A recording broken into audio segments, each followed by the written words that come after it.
Ok, pues bueno, vamos a dar inicio, si les parece. Adelante. Perfecto, pues muchas gracias, bienvenidos, bienvenidas a esta sesión. Es un gran placer el día de hoy darles la bienvenida al primer seminario disciplinar Desafíos del Trabajo Social en la Intervención con las Personas Mayores en este marco del distanciamiento social. Esta serie de actividades académicas nos vamos a reunir, estamos en esta programación de 4 días. El día de hoy iniciamos, el 25 de septiembre, tendremos el 2, 9 y 16 de octubre del presente las actividades programadas.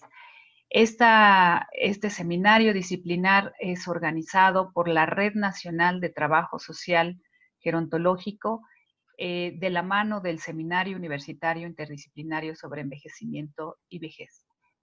Este seminario pretende discutir sobre los retos en la atención social a las personas mayores que se plantea justamente en este marco de la pandemia que estamos viviendo. Y esto también en tanto a las implicaciones que que observaremos y estamos observando para la formación de profesionales en trabajo social, en este marco también y muy, muy cerca en la próxima semana, en el marco de la celebración del Día Internacional de las Personas Mayores. Y en ese sentido es que se piensa y se plantea este seminario. Pues muchas gracias nuevamente, bienvenidas y bienvenidos. Y me voy a tomar unos minutos para justamente presentarles a la red de la cual nosotros estamos organizando y presentando esta actividad académica. Si me permiten, ok, vamos a compartir la presentación. Gracias. ¿Lo podemos hacer en grande, por favor? Perfecto. Bueno, esta red tiene por objetivo, está intencionada propiamente a promover el bienestar integral de las personas mayores con enfoque de derechos humanos. Esto es muy, muy importante. También considera de manera sustancial la equidad de género y participación ciudadana, esto mediante acciones de investigación, docencia, capacitación y servicios sociales en esta sociedad, en nuestra sociedad mexicana. ¿Me regalan la siguiente, por favor? Un poco de historia, no me llevaré mucho tiempo. Marco aquí una línea del tiempo justamente que a finales de 2015-2016 surgen estas primeras inquietudes entre colegas por reconocernos, sumarnos a este esfuerzo y a este reconocimiento del trabajo desde trabajo social en tanto a la atención, a la investigación, a la intervención con personas mayores y al tema en general de envejecimiento y vejez. Para 2017 ya el seminario pues se da la tarea de organizar un primer evento de encuentro, esto en el marco de un justo seminario de trabajo social gerontológico en México, que muchos ya de ustedes, por lo que he visto en la participación del día de hoy, pues tuvimos a bien reunirnos en esa fecha.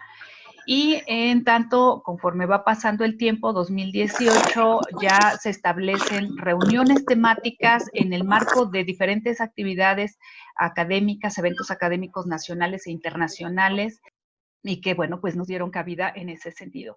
Para la red 2019, el año pasado, ha sido de mucho trabajo, estos años han sido de mucho trabajo, pero en lo particular el 2019, porque justamente tomamos protesta también en un evento en la Universidad de Coahuila, allá en Saltillo, y nos enfocamos a la formalización propiamente en la ciudad de Mazatlán, en Sinaloa, bajo el cobijo de la universidad y sobre todo de la doctora Olga, la doctora Ramoncita, en esta situación de protocolizar nuestra situación. me regalan la siguiente. ¿Quiénes participan en esta red? Pues son docentes, investigadores, investigadoras de diferentes entidades académicas, desde la Universidad Nacional Autónoma de México, la Universidad Juárez del Estado de Durango, de Coahuila, la Universidad de Colima, Sinaloa, el Instituto Politécnico Nacional también tiene su participación, la Escuela de Trabajo Social de Zacatecas y la Universidad Autónoma de Guadalajara.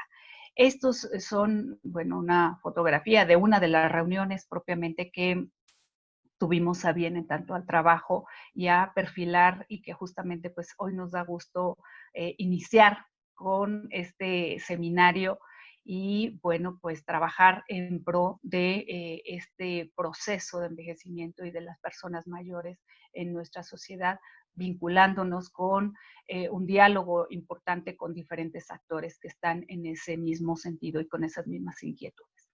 Bueno, y justamente para dar inicio a este seminario, pues tenemos a una invitada de lujo, en verdad de lujo, y agradecerle de antemano el que haya aceptado la invitación a este seminario y que pues las colegas, los colegas que formamos parte de esta red, pues valoramos y aquilatamos mucho esta presentación.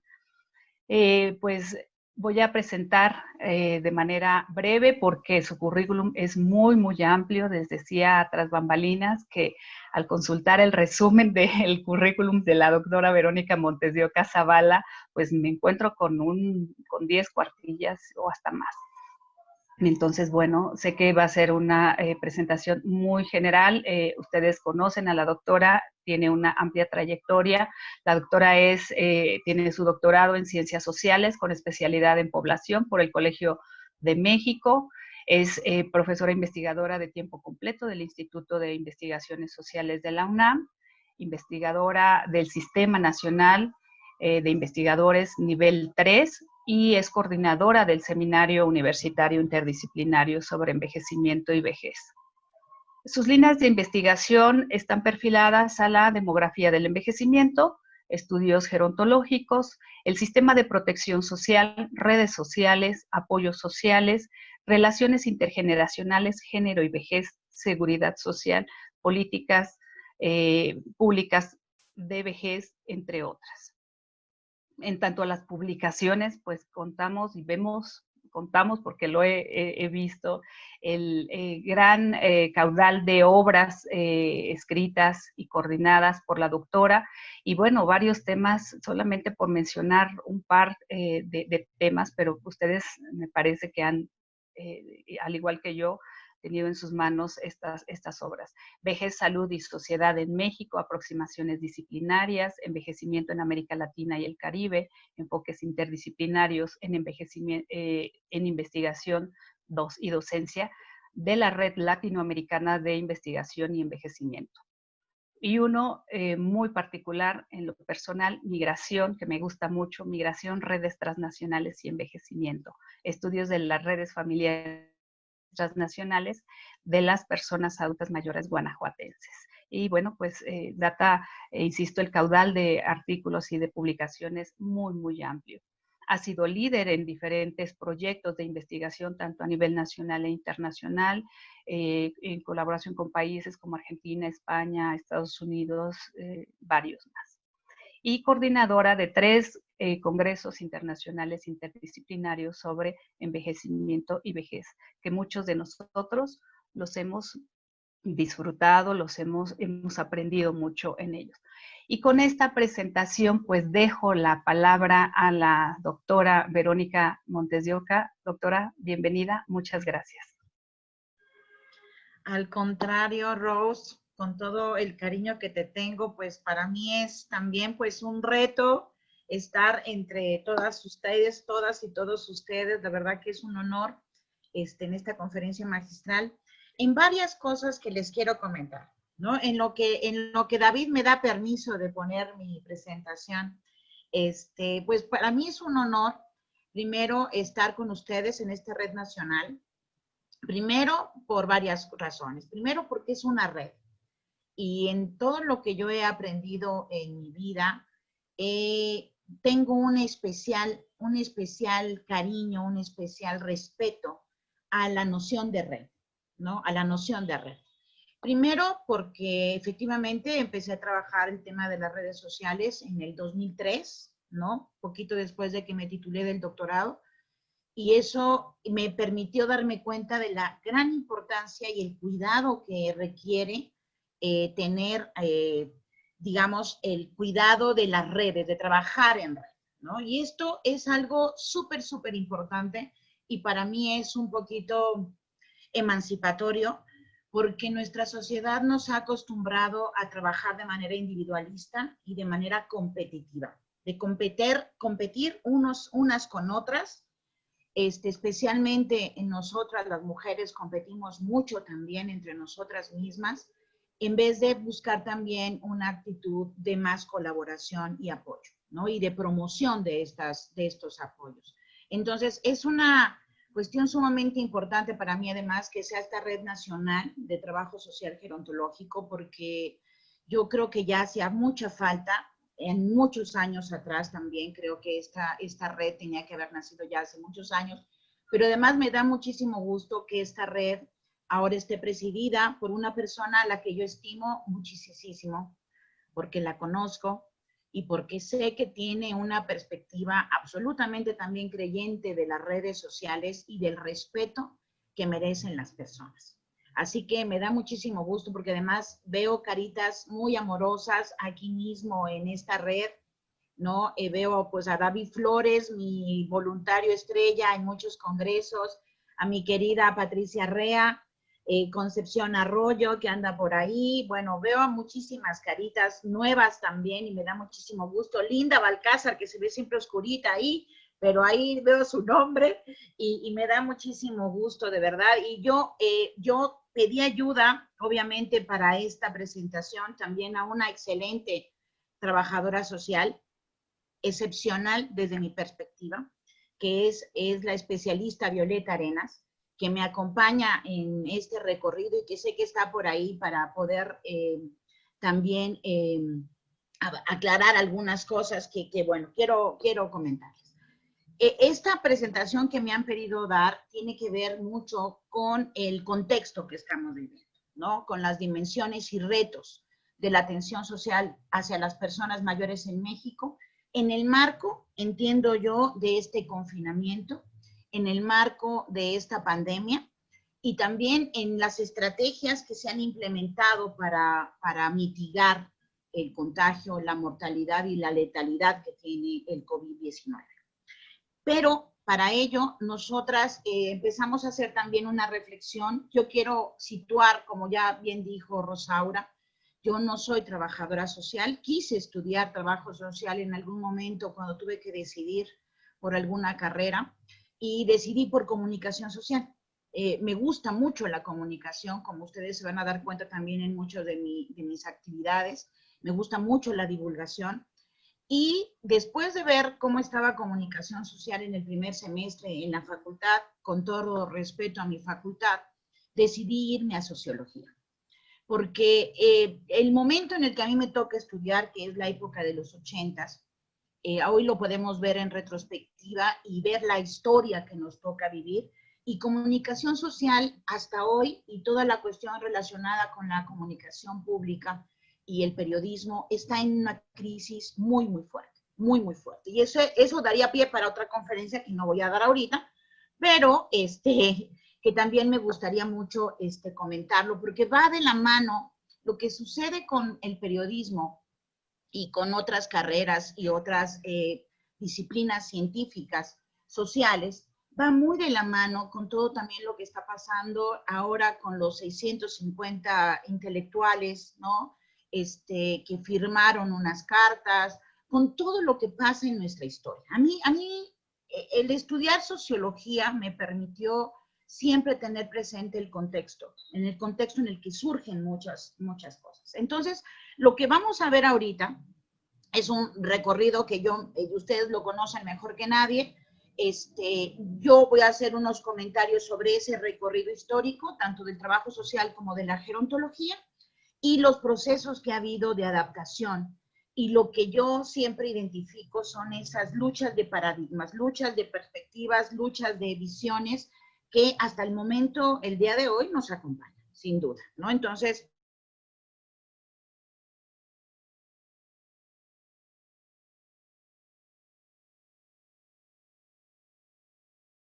o sea, a partir también de muchas actividades de beneficencia que hicieron muchos grupos religiosos en nuestro país. Incluso me estaba yo acordando de los protestantes cuando llegaron a Guanajuato, un grupo de protestantes a fundar clínicas.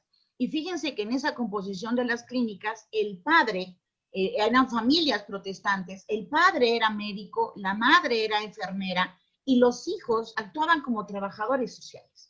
Entonces, eran clínicas bien interesantes, protestantes que existieron en el norte de Guanajuato y que en la época de Porfirio Díaz los fueron expulsando porque tenían otro código, otra religión. Entonces, el trabajo que se ha hecho en la sociedad, obviamente, está muy de la mano, y especialmente en el trabajo social, está muy de la mano con la formación misma de México como nación.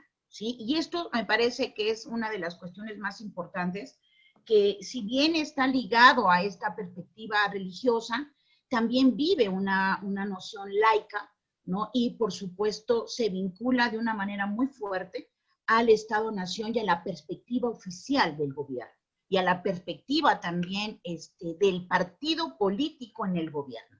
Y esto no hay que dejarlo de lado porque sin duda, tanto los sociólogos, las sociólogas, como las y los trabajadores sociales, estamos inmersos en este contexto político, que es el ámbito también donde trabajamos, que es el ámbito político de nuestro país. Y obviamente el trabajo social, fíjense que hay una cosa muy importante que veo en el origen mismo del trabajo social en México, y es la vinculación impresionante que tiene el trabajo social con la educación, ¿sí? Y esto me parece sumamente relevante porque en Brasil es el único lugar donde yo conozco que el Ministerio de Salud está ligado al Ministerio de Educación. Y se crea más o menos en la época, en principios también del siglo pasado, en la década de los 30, y es esta vinculación tan interesante de crear, de empezar a trabajar, digamos, socialmente con las poblaciones, ¿no? José Vasconcelos generó muchísimas misiones, la educación empezó, las profesoras empezaron a trabajar en todo el país, hay un proceso de formación bien interesante de estas trabajadoras, este trabajo social, ¿no? En la formación de nuestro país. Y creo que es muy importante también ver esa parte histórica, obviamente todo lo que tiene que ver también con las instituciones educativas, sobre todo en la Secretaría de Educación Pública de nuestro país, y la primera institución educativa, pues, de trabajo social se da en la Escuela de Enseñanza Doméstica, dependiente de la SEP, ¿no? Y esto no es menor, o sea, todo este recorrido que ustedes conocen mejor que nadie, a mí me parece sumamente importante, porque cuando un Estado se construye, necesita obviamente llevar toda la cuestión educativa, toda la cuestión de servicios. Y fíjense algo bien interesante, ¿no? Cuando yo veo estas láminas, veo como en 1936 se crea el Instituto también de Investigaciones Sociales, que es donde yo trabajo. Este instituto tiene más de 80 años, acaba de cumplir 90 años, o sea que es de 1930 este instituto, que es justamente también cuando se va creando la necesidad de tener investigaciones que reflejen lo que es nuestro país. Y fíjense algo bien interesante, el Instituto de Investigaciones Sociales fue creado por el presidente de la República en turno, y tenía la misión de reconocer a los indígenas, ¿sí? Para traerlos a esta visión de progreso que tenemos hoy, que teníamos en ese momento en la historia. Y esto es sumamente importante porque fíjense cómo ya la visión de la nación mexicana era como asimilar a todas las poblaciones a un modelo de progreso, a un modelo social de civilización. Y de pronto, tanto las otras carreras como la misma antropología, la misma sociología y, ¿por qué no?, también el trabajo social, tenían también esa función en nuestro país, en ese momento en la historia de México. Y lo curioso también de esto es que se da todo un proceso de profesionalización, de creación de muchas carreras en distintos ámbitos, de ir reconociendo el espacio académico de la carrera, pero hay una característica muy especial del trabajo social, y es la generización, la mayor presencia de mujeres de pronto en esta carrera, que sin duda no es un dato menor. Y lo mismo sucede con la gerontología, fíjense. Y yo también creería que con la sociología. Pero ¿qué es lo que ha pasado de pronto en este periodo histórico en el que se van creando muchas escuelas de trabajo social? Y esta lámina es sumamente importante, porque esta lámina refleja, esta es la posguerra de nuestro país, es una de las etapas, de momentos de transformación más importante de México, porque se da en estos momentos, ya en los 60, los preludios de los grandes movimientos sociales que marcarán toda la lógica de desarrollo social y político hasta el momento de hoy.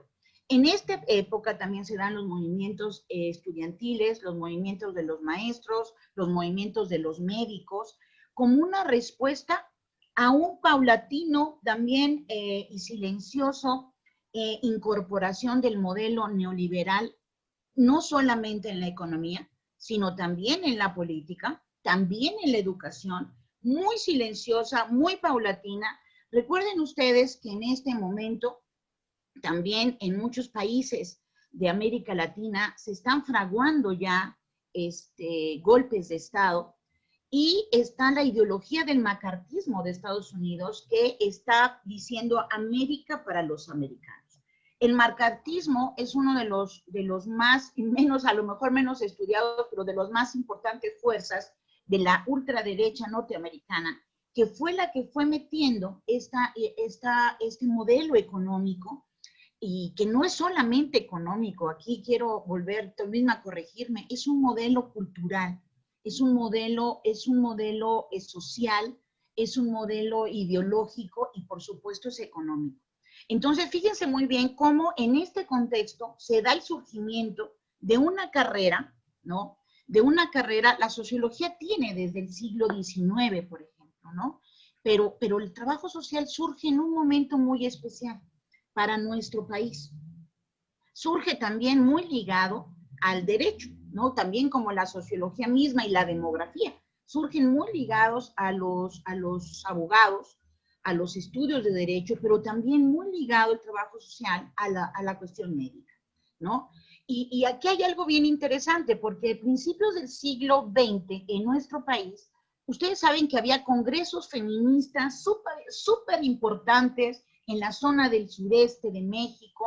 Había también congresos que se hacían de sociología, congresos nacionales de sociología que se hacían en muchas partes del país, y en esa misma lógica se va haciendo un cuestionamiento muy fuerte del rol de las mujeres. Hay historias, hay una historia que no es muy visible todavía, del papel de las feministas mexicanas a principios del siglo, en los 30s, 40s también. Y que es muy curioso porque el trabajo social se va llenando de muchas mujeres que sin duda han sido fundamentales en el desarrollo de esta profesión, pero donde no hay una visión crítica de género, del papel también que tiene el hecho de que tantas mujeres estemos en ciertas carreras, ¿no? Entonces, debe de haber también una reflexión crítica sobre este papel, porque estamos reproduciendo también a través del trabajo social roles de género establecidos, por no tener una perspectiva autocrítica en tanto, y fíjense, no solamente en el tema de envejecimiento, sino en el tema de los cuidados, en el tema también de los roles de las mujeres en la sociedad, y esto me parece sumamente importante. Esta persona que está citada aquí, Evangelista, en realidad no es una mujer, es un hombre, ¿sí? Y esto también no es menor, me parece interesante señalarlo. Y algo que también creo que es muy interesante en la función social que aquí se relata, es cómo se identifica esta profesión con la readaptación social de los individuos que en el sistema aparecen como disfuncionales, ¿no? O sea, aquellos que están en la exclusión, en la marginación, en el reclamo, incluso en la insubordinación, ¿sí? La perspectiva de origen del trabajo social marca una lógica estructural funcionalista, ¿sí? Y esto es sumamente importante porque en realidad, ¿no? Continúa con esa visión asistencial de origen, pero ahora más relacionada con el status quo, con el Estado y con el poder hegemónico, ¿no? Que de alguna manera trata de vincular y de hacer funcional a una sociedad y mantener una estructura social que obviamente que es hegemónica. Entonces, esto no es menor, la sociología también tenía este mismo asunto, pero la sociología rechazó muy fuertemente el estructural funcionalismo, simplemente porque venía de Estados Unidos y porque tuvimos muchísimos inmigrantes en estos mismos años de dictaduras en América Latina que llegaron a dar clases a sociología, por ejemplo, ¿no? Yo tengo una formación muy latinoamericana, y no porque haya viajado en todos los países de América Latina, pero sí porque tuve profesores que venían de las dictaduras y venían con una perspectiva totalmente, podríamos decirlo, de izquierda marxista, por ejemplo, ¿no? Entonces, esto no es menor, me parece sumamente importante de mencionar, pero claro que el trabajo social fue consciente de esto y fue consciente también de la necesidad de reconceptualizar el trabajo social, sobre todo en los 70s, porque fíjense ustedes que en esa época, que como les mencionaba yo, está entrando el modelo neoliberal, surgen muchos grupos, muchos movimientos sociales muy importantes, guerrillas rurales, la guerra sucia en las ciudades, muchos movimientos de todo tipo, de mujeres, de estudiantes, como ustedes recordarán, y lo que es interesante es cómo intentan integrar un marco teórico marxista, ¿sí? Hoy en día podríamos incluso criticar esa postura, ¿sí? Sin embargo, sigue siendo relevante por una cuestión muy sencilla y no es esta visión comunista que se quiere de pronto integrar en todo lo que tiene que ver con Marx, sino es por la lucha de clases y por la desigualdad social. Y esto no es una cuestión solamente ideológica. Hay evidencia clara, estadística, sociodemográfica, económica, de cómo este modelo económico ha generado muchísimo mayor desigualdad social y económica en las personas, en las clases sociales, en los sectores socioeconómicos, si quieren, para utilizar un término menos cáustico, y cómo se va metiendo, fíjense, cómo se va metiendo también desde una perspectiva crítica el pensamiento marxista en muchas de las profesiones y de las disciplinas que tenemos. Nosotros en el Instituto de Investigaciones Sociales tuvimos también la llegada de muchos investigadores del Cono Sur y tuvimos también una mirada muy crítica de la sociología y de los estudios sociales en nuestro país.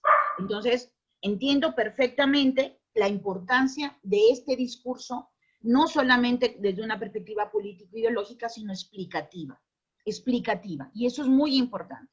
Es también el momento en el que Paulo Freire, que es un gran educador en Brasil, tiene, por supuesto, un papel sumamente importante en todas nuestras universidades y en muchos modelos de educación comunitaria y también, obviamente, de la teología de la liberación, que a mí en lo personal sigue siendo fascinante por la forma en que se trabaja con la comunidad y se genera el empoderamiento de las propias personas.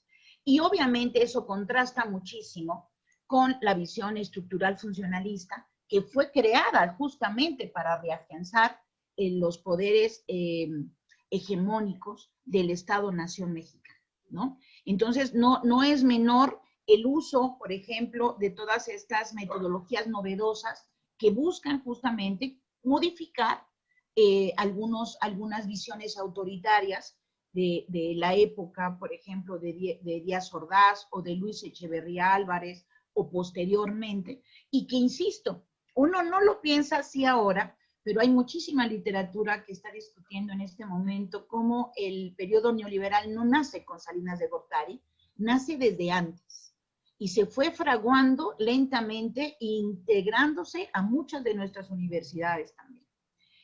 Entonces, claro que en la universidad, aquí algo que siempre me ha llamado mucho la atención es como desde los 70s, cuando se crea esta carrera, digamos, esta Escuela Nacional de Trabajo Social, y el primer director es un médico, aquí le ponemos doctor, pero en realidad fue un médico que no tenía doctorado, que era Manuel Sánchez Rosado, y se aprobó, fíjense, un plan de estudios del materialismo histórico dialéctico, ¿no? Como una forma para entender la realidad. Pero lo más curioso es que en lo poco que yo he podido observar del trabajo social, no veo esta perspectiva que se había supuesto formaba parte de la academia, de la formación del trabajo social. ¿Y por qué? Porque obviamente estamos hablando del 76. No habían pasado ni 10 años, ni 5, tal vez 5 años, 4 años, de que había entrado el ejército a nuestra universidad. Y obviamente todo lo que se olía a marxismo era perseguido. Esa era la guerra sucia que vivimos durante muchos años en el país y que obviamente permeó claramente la estructura académica, la conceptualización que se tuvo del trabajo social. Entonces, fíjense cómo en este periodo histórico, pues es sumamente importante porque también en esos momentos lo que surge en México es una gran conciencia de la importancia de la asistencia social en la política misma para controlar, para calmar, digamos, la inconformidad social. Entonces, claro que surge el INSEN, el Instituto Nacional de la Senectud, surge también el Consejo Nacional de Población para entender a las poblaciones, se fortalece muchísimo el Sistema Nacional para el Desarrollo Integral de la Familia y otras instituciones que ya se veían por ahí interesantes. Solamente para dar un dato, el Instituto Nacional de la Senectud, por ejemplo, surge de una idea de unos guanajuatenses, Euquerio Guerrero, un personaje muy importante en Guanajuato. Sin embargo, Julio Sánchez Vargas, fue uno de los directores del INAPAM que duró aproximadamente 20, 25 años, si no es que más. ¿Y quién era el general Julio Sánchez Vargas? Era justamente un militar que era importante proteger después del 68 y del 72 y que le dan esta dirección en INAPAM. Entonces, fíjense ustedes, por eso es muy importante entender la conformación del Estado mexicano, los poderes hegemónicos, el partido oficial y cómo se van creando carreras, la sociología, ¿no? La ciencia política, la administración pública, el trabajo social para generar cuadros que fomenten de alguna manera el fortalecimiento del Estado-Nación. Y de este Estado que muchas veces se ha dicho que ha sido una dictadura blanda, pero que se mantuvo en el poder durante muchísimos años y que todavía hoy está en muchas partes de los cuadros más importantes de nuestro gobierno, incluso el actual, y que obviamente nos permite ahora todo esto sacudirnos, refrescarnos, repensar muchas de nuestra formación. Yo platicaba el otro día con una querida periodista de La Jornada, a la que estimo mucho ahora, y justamente le decía cómo el periodismo, si no tenía una seguridad social y quedó a la merced de los periódicos y de los medios públicos, de los medios de información privados, obviamente quedaron totalmente en una esfera de chayoterismo, por decirlo de alguna manera, en donde no estaba articulada una perspectiva crítica, sino siempre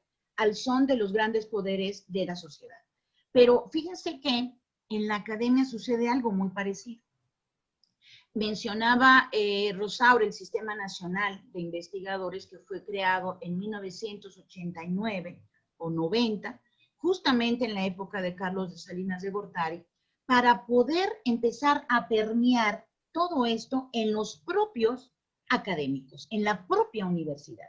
Todos estos sistemas de estímulos que siempre estamos buscando para equilibrar un mal salario, forma parte exactamente del mismo sistema de cooptación que impone el modelo neoliberal.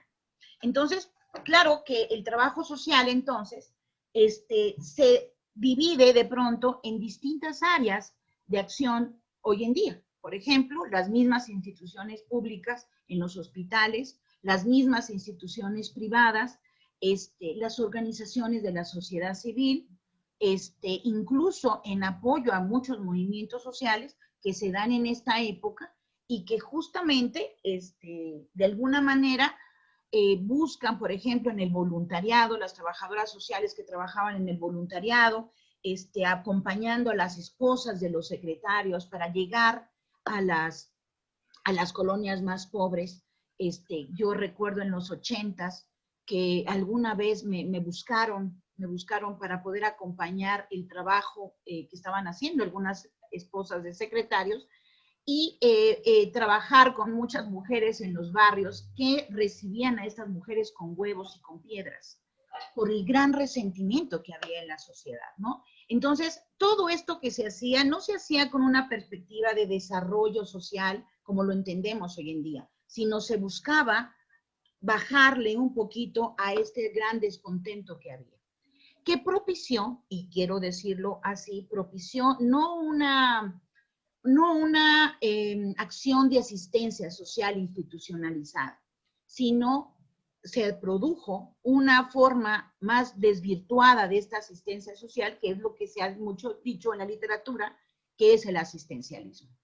Y que es como el corporativismo y que es como muchos otros elementos en las que ya se notaba el poder hegemónico desgastado. ¿Sí? Entonces surge, fíjense, surge a finales de los 80s, los primeros movimientos de resistencia a la Guerra Fría, a la Guerra Sucia en México.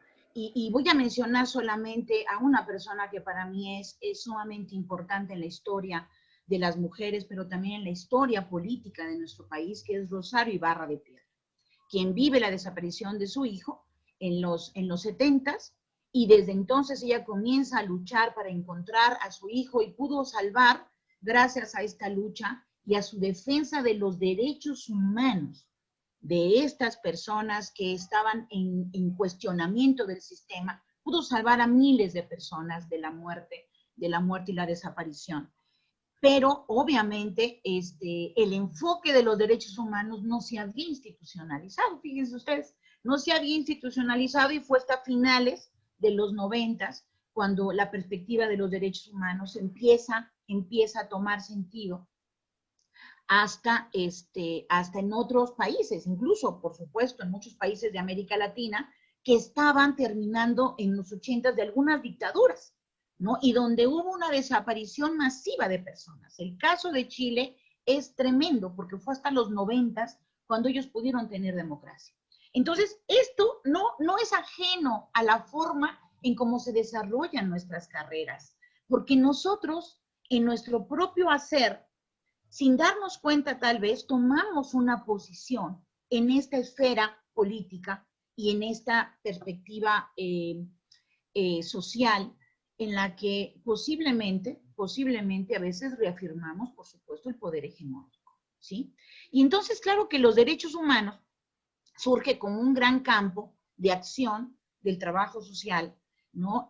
Toda la cuestión de la desaparición y las violencias que ha vivido la sociedad también es un área de acción del trabajo social, y yo creo que hoy más que nunca, con los datos del feminicidio, de los feminicidios y toda la inseguridad que en distintas áreas de nuestro país ha llegado con muchísimo más fuerza por esta complacencia entre los gobiernos y los grupos delincuenciales, que me da mucho gusto que en esta red nacional pues se piense también en este trabajo social.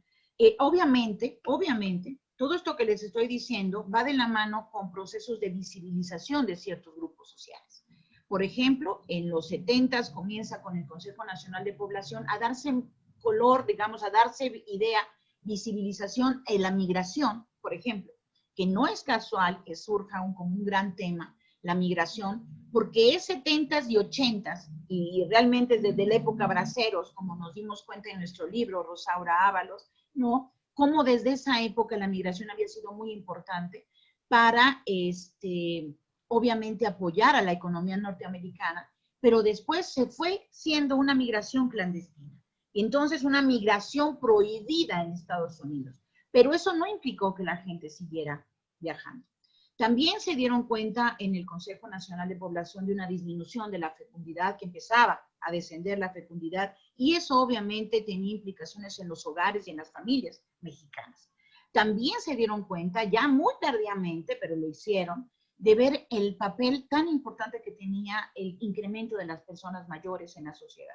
Y esto fue básicamente, yo creo, después del conteo de 1995, pero en la época de los 80s no se veía mucha cosa en el Consejo, hasta los 90s, más o menos, ¿no? Y entonces, claro, surgen muchos grupos. ¿Qué pasa con los jóvenes? ¿Qué pasa con las mujeres? ¿Cómo la transición demográfica, ¿no? Y epidemiológica está transformando también la dinámica social y la dinámica económica y política? Y son grupos de la población que son altamente estudiados ahora en las distintas especialidades que tienen muchas carreras de trabajo social. Fíjense que aquí hay algo muy interesante. En 1953, el doctor Manuel Paino, hijo de aquel gran, que también, ese gran también migrólogo, Manuel Paino, que fue también director del Instituto de Investigaciones Sociales, fíjense que este gran personaje, este médico, escribió el primer texto que yo he encontrado en nuestro país sobre la gerontología en México, 1953. Y me llamó muchísimo la atención porque ese textito, que realmente es un folletito muy pequeño, está haciendo una demografía del envejecimiento en 1950 y tantos. Entonces ya se hablaba de la gerontología y se hablaba especialmente, y aquí es lo interesante, del incremento de los ancianos en nuestro país. Entonces, por supuesto que eso es sumamente importante. Más recientemente, fíjense, y mucho más recientemente, por desgracia, todo el tema del medio ambiente, tanto en la demografía como en la sociología y también en el trabajo social, pues se ha abordado. ¿Y qué implica todo eso? Es la relación de los hombres con la naturaleza, ¿no? La ecología no es solamente hablar de las plantas o de los animales y del planeta y de los recursos naturales, ¿no? Sino es hablar de la relación que guardan las personas, las poblaciones, con estos medios finitos que tenemos y que son sumamente importantes. Por supuesto, el trabajo también social se vuelve fundamentalmente, se empieza a academizar, ¿no? Se empieza a volver un área de oportunidad muy importante, y simplemente mencionar, por ejemplo, esta revisión que se hizo a finales del siglo pasado en la ENS, pues que sí busca, aquí hay aspectos bien interesantes, porque busca fortalecer y consolidar el trabajo social. Pero hay dos cositas que me llaman la atención en este plan, y fíjense muy bien, es la intervención, ¿no? Que yo, si recuerdas, Rose, yo siempre te he dicho que la palabra intervención a mí me genera mucho conflicto, porque desde mi formación sociológica, siempre que oigo intervención, me imagino marines bajando de helicópteros, ¿no?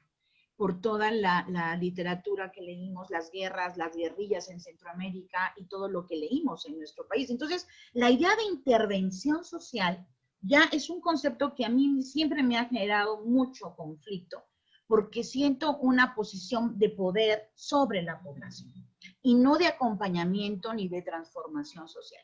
Entonces, a mí ahí siempre me ha entrado esa lógica, esa cuestión, y siempre lo noto cuando estoy con las y los trabajadores sociales, porque tiene que ver mucho con los conceptos que estamos utilizando.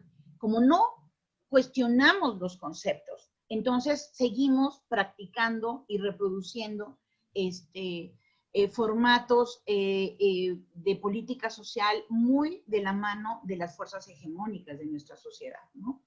Y bueno, están las teorías y las corrientes de pensamiento para fundamentar la práctica, ¿no? La práctica de trabajo social, la incorporación de las intervenciones también de trabajo social en las organizaciones, entonces, como se llamaban, no gubernamentales, que hoy son organizaciones de la sociedad civil, digamos. Pero aquí hay un dato bien interesante, ¿no? Es la independencia del trabajo social con otras profesiones. Fíjense qué cosa más interesante, porque es un contrasentido a lo que hoy se podría pensar de la importancia de la interdisciplina y de la transdisciplina. Entonces, ¿por qué la independencia con otras profesiones? Y aquí es donde empiezo a notar un pequeño encapsulamiento del trabajo social y de la práctica del trabajo social, que obviamente en la realidad eso es muy, muy difícil, pero sí noto una necesidad de identificación propia del trabajo social, pero también de una forma de encapsulamiento, de sobreprotección del trabajo social, que sin duda a mí en lo personal, cualquier profesión que se encapsule, me parece que está condenada a ensimismarse y a no aprender de otras disciplinas y por supuesto de no generar una propia transformación crítica de la práctica, sea sociológica, sea demográfica, sea de trabajo social, sea económica. Y entonces, bueno, se ven distintas áreas, Nelia Tello propone distintas áreas, posturas y distintas énfasis como la gestión social, que por ejemplo a mí me parece sumamente importante, ¿no? La transformación de lo social, que es algo que me hermana totalmente desde la sociología con el trabajo social, el diseño de la política pública y el cambio social. Todo eso también lo buscamos los sociólogos y también lo buscan otras áreas, otras carreras y otras ciencias también, ¿no? Y entonces, fíjense que a pesar de toda esa discusión y de todo ese traslado y todo ese recorrido, pues obviamente hoy en día podríamos decir que sigue el trabajo social teniendo una postura desde mi perspectiva tradicional, con algunos brotes por ahí críticos, autocríticos, y que creo que eso puede ayudar muchísimo a esta perspectiva de trabajo social gerontológico. ¿Y cómo lo veo desde mi perspectiva? ¿No? Aquí hay varios elementos que justamente el año pasado se discutieron en el mapa curricular de trabajo social. Y obviamente esa es la plataforma básica para hablar del trabajo social gerontológico, ¿no? ¿Y cómo entiendo yo la gerontología? Y aquí es donde creo que empieza a haber algunas contribuciones al pensamiento de lo que en el seminario y una trayectoria que más o menos tengo 20 años trabajando la temática de envejecimiento, puedo aportar. Primero, y una de las áreas más importantes es que la gerontología, desde mi perspectiva, por supuesto puedo entrar a discutir mucho eso, no solamente ve a las personas mayores. La gerontología tiene la capacidad de analizar el proceso de envejecimiento de las poblaciones. Tiene la capacidad de ver la cantidad de vejeces que la sociedad produce y la vulneración de las condiciones básicas de la vida. Y, por supuesto, ve también a las personas mayores. Entonces, cuando a mí solamente me quieren encapsular, tengo una personalidad bastante difícil, ¿no? Porque no me cuadro, ¿no? Y entonces, cuando yo nada más veo que la gerontología, por ejemplo, busca analizar solamente a las personas mayores, pienso hay un reduccionismo, ¿sí? Porque la labor de la gerontología es justamente ver, y aquí me voy a permitir poner otra presentación que me parece que puede como ilustrar un poquito por qué pienso yo así las cosas. Es porque parto de algo que en la demografía y en la sociología son sumamente importantes. Y es algo que tiene que ver con la fragmentación de la política social desde los 70, fíjense muy bien esto, ¿sí? Estamos viendo hoy a la sociedad de pronto por pedazos. Los niños, los jóvenes, las personas mayores, las mujeres, ¿no? Y entonces nos vamos como a pseudo especializando en ciertos grupos de la población. Y esto, perdonen que yo lo diga, pero esa fragmentación en la política social fragmenta a la sociedad y eso es perfectamente plausible para un modelo hegemónico autoritario, ¿sí? Y eso nos resta a nosotros, algo que se está discutiendo muchísimo en el mundo hoy en día, tiene que ver con la intergeneracionalidad. Entonces, fíjense aquí y me permito poner esta diapositiva que ya muchos de los que me han acompañado la conocen perfectamente bien. Esta es una gráfica que tiene que ver con la perspectiva del curso de vida. Entonces, a veces en la política social nos centramos en ciertos grupos de la población y por eso a mí me fascina la gerontología, porque la gerontología yo puedo ver el proceso de envejecimiento que tienen las poblaciones y cómo se producen vejeces vulneradas, vejeces con poder, vejeces femeninas, vejeces indígenas. ¿Por qué? Porque han tenido un curso de vida a veces con riesgos que se van acumulando en el trayecto del tiempo y donde la edad no es más que simplemente un conteo del tiempo calendario que viven las personas. Pero fíjense aquí es donde yo veo el caudal que tiene el trabajo social, la sociología, la demografía, otras áreas que tienen mucho, que otras ciencias sociales, pero también el trabajo social gerontológico.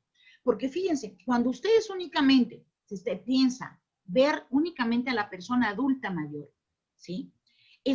Lo que están haciendo, que no es menor, es muy importante, es ayudar en términos de asistencia de una persona que durante los últimos 40 o 60 años de su vida careció de una mejor calidad de vida. Y cuando pensamos al trabajo social desde una perspectiva de empoderamiento, de prevención, de cambio social y de transformación, entonces yo tengo que regresarme y pensar también en los niños, en el envejecimiento de niños y niñas, por supuesto en los adolescentes y jóvenes, y pensar también en los adultos, en cómo están pensados también ellos, cómo están también ellos viendo su envejecimiento. Entonces, para mí la gerontología no es solamente ver a las personas adultas mayores. Y esto me parece que es un tema muy importante que cambia la mirada en la que se está viendo incluso hoy en día la perspectiva sobre la política social. Y entonces, fíjense por qué. Porque pareciera, fíjense, estoy nada más alucinando, ¿eh? Me pueden criticar, pero yo estoy en constante crítica conmigo misma, cómo desde la gerontología estamos también haciendo una gerontología clínica y no social, ¿sí? Es como, y poco a poco, ¿por qué? Porque en este tránsito epistémico, en la discusión misma de los conceptos y las posturas, la geriatría está en nuestro país, ¿no? De una manera muy fuerte, porque está detrás todo el discurso médico, ¿sí? Y no podemos olvidar que el trabajo social estuvo muy vinculado a los médicos.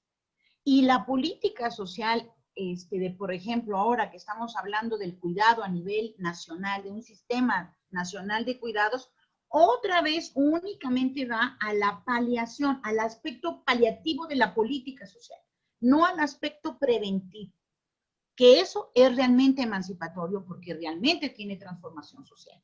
Entonces, implica no solamente adjudicarle a los individuos la capacidad y el poder para transformar su vida, sino implica cambiar las condiciones sociales para minorar el riesgo acumulado en las instituciones y también en las condiciones y en los determinantes sociales de la salud y de la longevidad.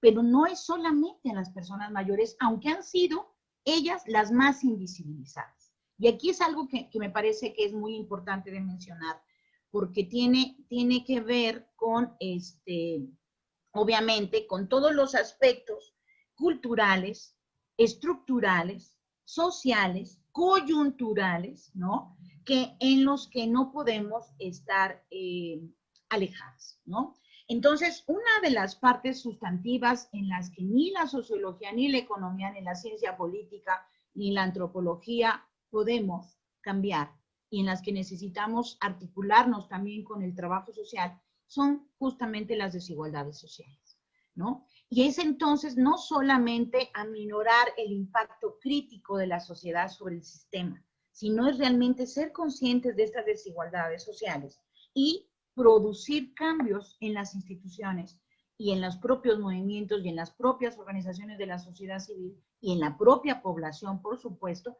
para reducir la desigualdad social, ¿sí? Y a mí esto, y espero haber sido un poquito explicativa en esto, porque para mí eso es fundamental. Cuando uno va, eso no quiere decir, y quiero aquí advertirlo, no quiere decir que la asistencia social deba de desaparecer. Por supuesto que no, por supuesto que no, pero no podemos tener una política social asistencialista. Eso es a lo que me refiero, sino que tiene que estar basada en el enfoque de los derechos. Y eso implica que las personas son sujetas de derechos y que, por supuesto, los cambios estructurales que pueda tener una nación tienen que beneficiar a esas poblaciones porque son sujetas de derecho.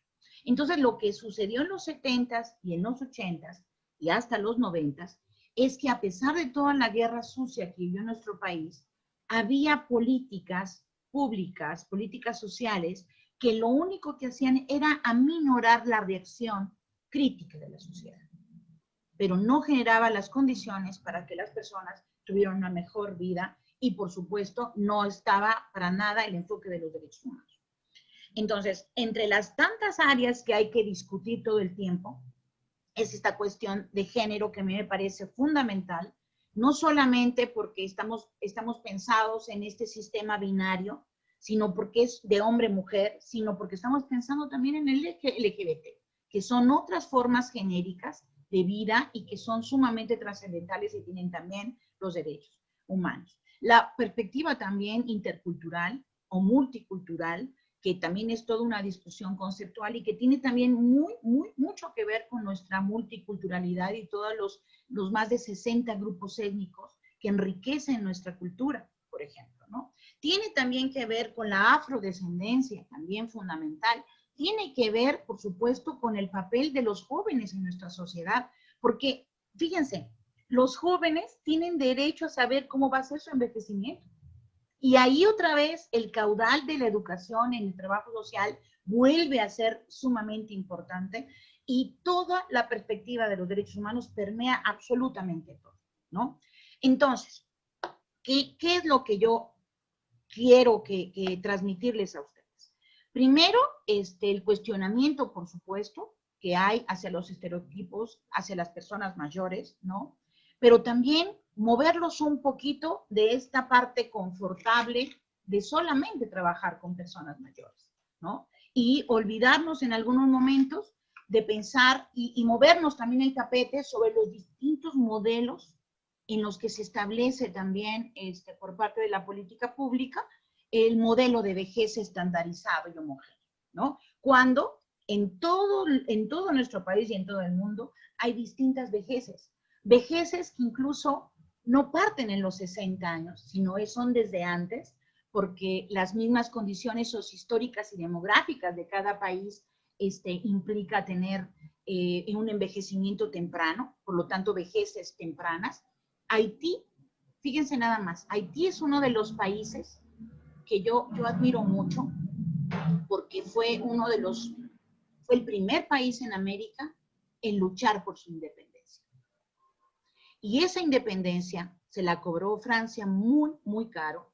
Y hoy, todavía hoy, en 2020, Haití es el país que tiene la esperanza de vida más baja de América. Entonces, uno puede pensar, ¿que en Haití no hay viejos? Claro que hay viejos, claro que hay personas mayores y claro que viven distintas vejeces también en América Latina. Y eso tenemos que reconocerlo, porque lo que tenemos que pensar es en esos cursos de vida maltratados, vulnerados por el Estado y por las condiciones de nuestro país y de ese poder hegemónico que hemos compartido tantas décadas, y ver cómo hay personas que no llegaron a ser viejas, ¿no? Como mi padre, por ejemplo, que murió a los 56 años, que lo vi viejo en su féretro, pero que no fue una persona que llegara a los 60 años. O personas que han llegado en una condición de pobreza y de muchísima desigualdad y exclusión, y son resistentes, son heroínas y héroes, que son supervivientes de condiciones de muchísima maltrato institucionalizado.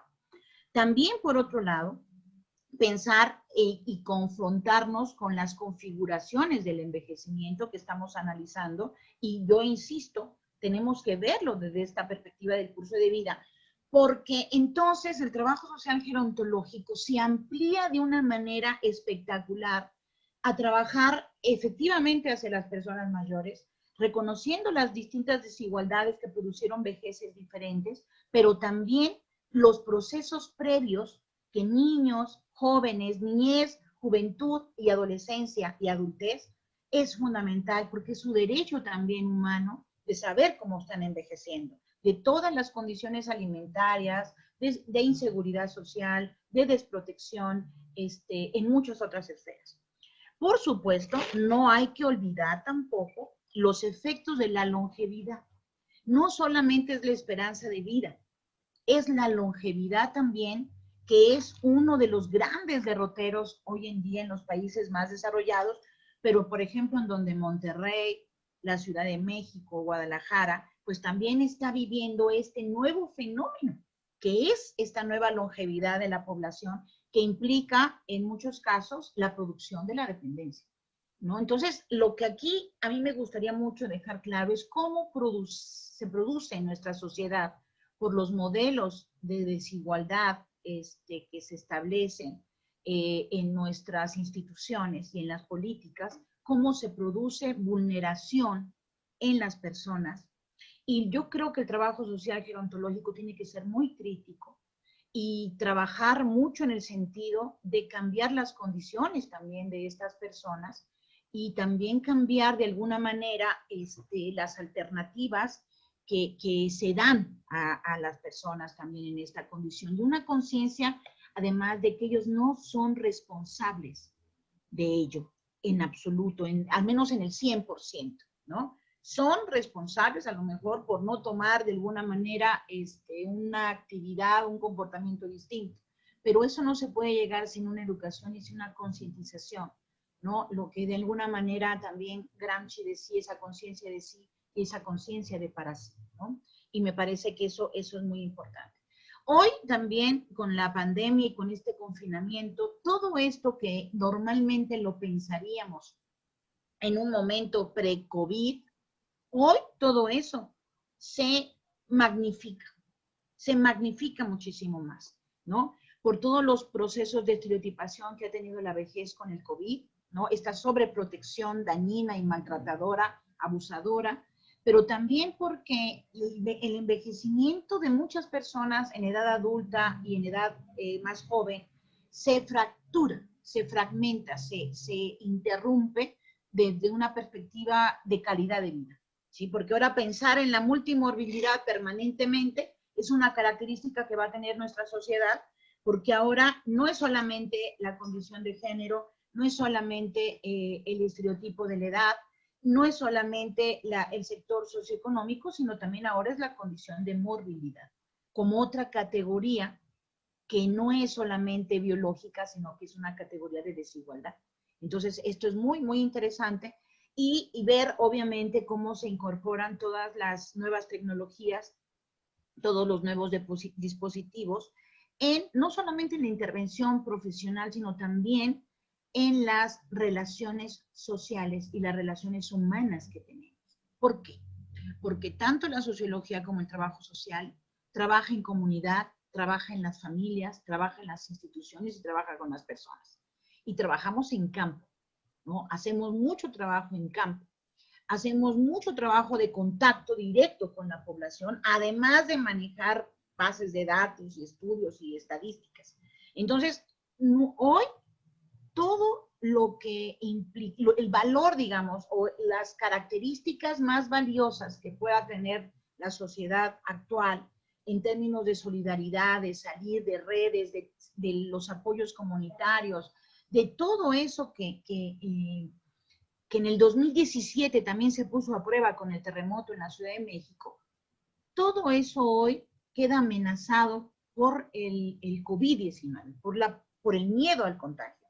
Y entonces, obviamente, todos esos tipos de estrategias que la sociedad mexicana tenía mucha experiencia desde muchos siglos atrás, pues obviamente todo queda en un cuestionamiento muy fuerte, ¿no? Entonces, a ver, varios retos, más retos, como me ponemos aquí. Uno, considerar que las personas mayores son sujetas de derecho, y eso implica cuestionarnos en nuestras actividades de asistencia social, ¿no? Y el papel que tienen las políticas y la normatividad hacia las personas en general, pero especialmente hacia las personas mayores. Aquí trabajar efectivamente desde una perspectiva biopsicosocial. Pero como yo soy, insisto, muy cuestionadora, ¿por qué no trabajamos desde una perspectiva socio-psicobio social? O sea, ¿por qué no cambiamos la inversión de esta fuerza disciplinaria que privilegia lo biológico y lo psicológico y luego lo social? Para mí el orden sí tiene importancia, ¿no? Y por otro lado, superar las prácticas asistencialistas y obviamente trabajar desde la mirada de los determinantes sociales y ver la desigualdad como el mayor problema que tiene nuestro país. No es solamente la pobreza, sino es la desigualdad. Y por otro lado, y aquí yo creo que es el mayor reto, visibilizar a las personas mayores desde una perspectiva de curso de vida, pero también el resto de la población conforme a su propio envejecimiento en su trayecto vital, y ver cómo se conforman las diferentes décadas, ¿no? Yo creo que eso es sumamente importante, cuestionarnos que no hay solo un modelo de vejez, que hay muchas vejeces, así como hay muchas maternidades, muchas paternidades, muchas formas de ser joven, muchas formas de ser mujer, y ya desde la perspectiva femenina, por ejemplo, y desde la perspectiva feminista, ¿no? Hay un mayor cuestionamiento, una mayor crítica, que está inmersa también en el trabajo social, que es el patriarcado. Y hoy en día, todas esas miradas de pronto, todas esas miradas de pronto hoy están, por supuesto, pues muy fácil de poder visualizarlas, y desde una perspectiva crítica creo que se pueden trabajar. Sobre todo, ¿por qué pienso esto? Pienso que sobre todo para poder realmente ejercer los derechos humanos con la población, ¿sí? Porque a mí me parece que es sumamente importante que la población sepa que las personas sean consideradas como tales, como personas, y tengan toda la información necesaria para poder tomar decisiones adecuadas en su vida, con respecto a su comunidad, con respecto a su familia, pero también con respecto a ellas mismas. Y la labor que tenemos muchos de nosotros es justamente aportar esa información. Aportar esa información, no solamente en publicaciones, como ustedes se dan cuenta, yo tengo ese compromiso con la divulgación. A mí me parece que es sumamente importante, porque hay personas todavía en nuestro país que no leen, que no saben leer ni escribir, que no tuvieron esa oportunidad, y que aún leyendo o oyendo el radio o la televisión pueden aprender y puede algo darle sentido. Y yo creo que muchos de los que trabajamos en el ámbito social, pues tenemos que tener esa perspectiva de divulgación permanentemente, no permanentemente, en todas las actividades que hacemos. Y aquí es donde vuelvo a la crítica, ¿no?, de los sistemas neoliberales de evaluación de las trabajadoras y de los científicos sociales a través del SNI, ¿no? Cómo nuestras actividades se ciñen, se amarran, se encapsulan en la búsqueda también de estos ingresos adicionales, como los mismos periodistas, como otros profesionales e intelectuales incluso del sistema, buscando siempre recursos adicionales que legitimen el estatus que tienen en la sociedad y donde también las instituciones como el SNI o como otros estímulos que yo también pues he tenido que caer en lo mismo, de pronto generan eso, ¿no? Pero no perdamos la perspectiva crítica, ¿no? Y la perspectiva de la divulgación y la perspectiva también de la devolución a la sociedad de lo que ellos tienen derecho. Nuestro mandato no es con ningún gobierno, es con la sociedad, es con las poblaciones. Entonces, a mí una vez alguien me dijo, bueno, pero ¿usted con quién está? ¿Con quién le da su salario o con quién está? No, pues mi salario me lo da el pueblo, me lo da la gente, ¿no? No, pero no es la universidad. Sí, la universidad es el intermediario, pero los impuestos que paga la población es el salario que me da. Entonces, ¿con quién voy a estar? Pues ellos son mis verdaderos jefes, ¿no? Entonces, de pronto, uno olvida esta cuestión y a veces, hasta en la misma dinámica institucional en las escuelas y en las facultades de trabajo social, se reproducen los mismos esquemas patriarcales y los mismos esquemas de maltrato al interior de la propia carrera. Y lo mismo sucede en sociología y en otras facultades y en otros centros de investigación incluso, donde se sigue reproduciendo el maltrato y yo diría, la docilización del quehacer social, la docilización del quehacer del pensamiento crítico, ¿sí? Entonces, todo tiene una lógica, todo tiene para mí una lógica que tenemos que ir sorteando para poder hacer el trabajo que nos corresponde en nuestra sociedad. Y yo con esto terminaría nuevamente tratando de haber contribuido de alguna manera a la perspectiva, a esto que ustedes estaban esperando de mí y que yo de verdad lo hago con todo el compromiso que tengo en esta temática. Pues muchísimas gracias, Rosaura, nuevamente. Muchas gracias, doctora. Muchísimas gracias, de verdad. Hemos estado también implementando este tipo de aplausos para las personas y algunos también así en Igualmente. el sonido. Gracias. Muchísimas por su participación.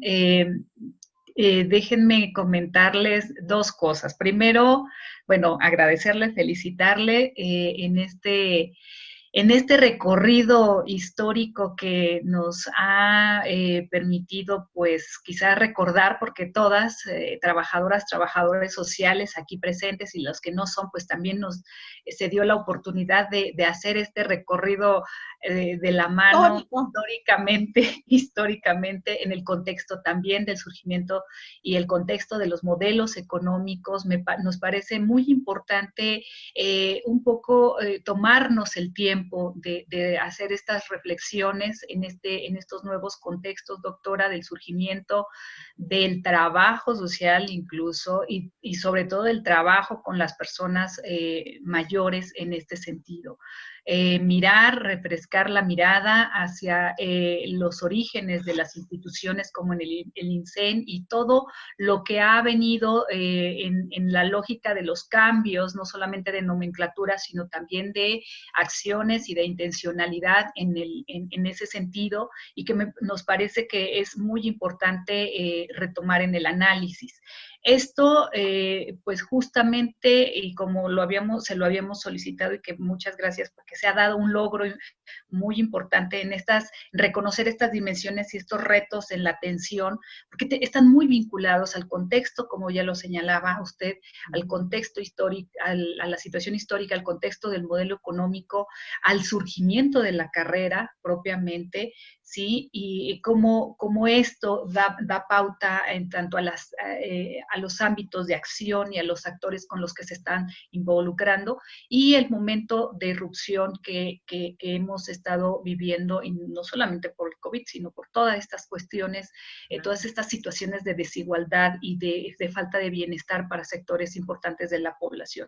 Sí. Perspectivas importantes también que lo ha puesto usted en la mesa, el curso de vida que implica mirar un proceso de envejecimiento y tomar atención en ello.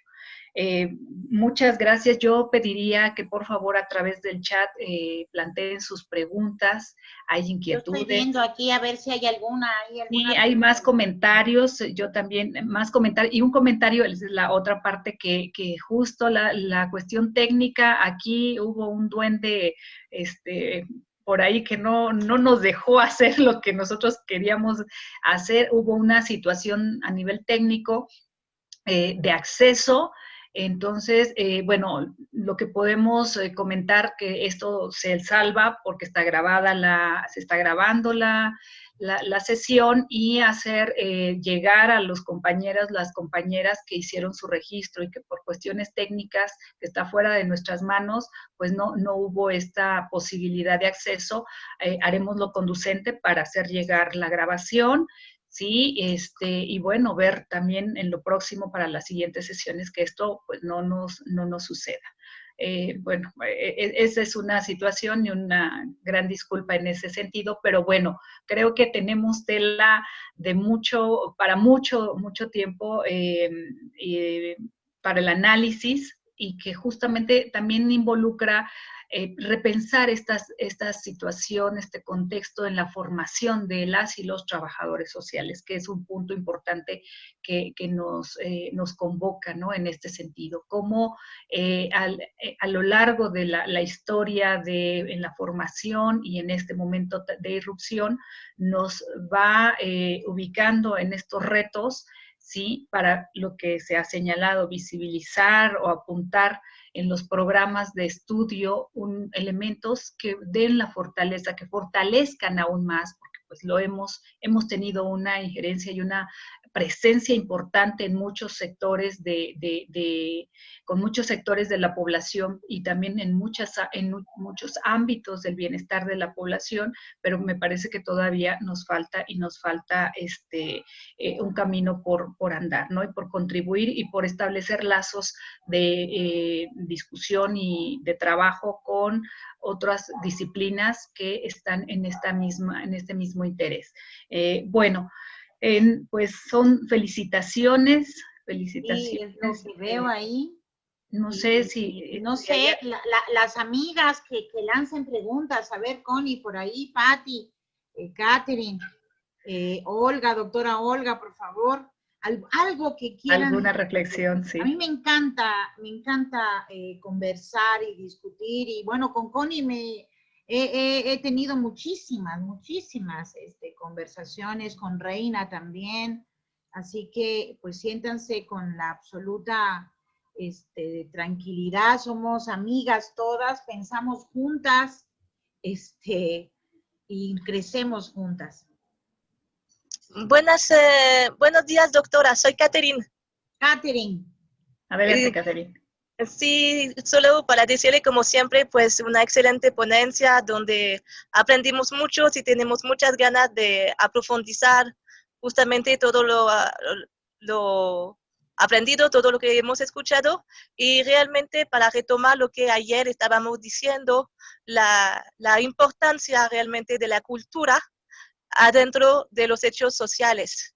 Y es muy importante de ver a qué punto la cultura entra adentro de la sociedad y que, como dijo usted ayer, que me llamó mucho la atención, hay personas que son viejas, vamos a decir, que son ancianas a los 40, 45 años en otros países, por ejemplo, de África, y no podemos tener esta visión, como usted dijo, occidental, de decir a los 60 años, porque los gobiernos lo deciden así, es cuando decidimos que una persona ya es una persona mayor. Así y es. Realmente muy buena, como siempre, muy buena ponencia. Muchas gracias por compartir tus conocimientos. Gracias, Catherine, porque efectivamente tienes toda la razón. Por eso, fíjense, la cuestión de la vejez y la forma como se establece de pronto en el mundo, ¿no? Tiene absolutamente una perspectiva occidental, una perspectiva que no permite, que pareciera otra vez cerrada, cuadrada, que no permite la interacción de otros actores que tienen realidades distintas y donde incluso son aspectos culturales diferentes, pero son sociodemográficos también, ¿no? Yo tuve mucha formación con los grupos de españoles que venían a América Latina a darnos cursos en la DGESI a través del INSERSO, y buscaban personas en todos los países de América Latina, y a mí siempre me preguntaba, ¿por qué no hay haitianos? ¿No? Yo siempre preguntaba, oye, ¿y por qué no está Haití? Y la respuesta que ellos me daban es que Haití no ha envejecido. Pero, a ver, eso no significa que no haya viejos y viejas.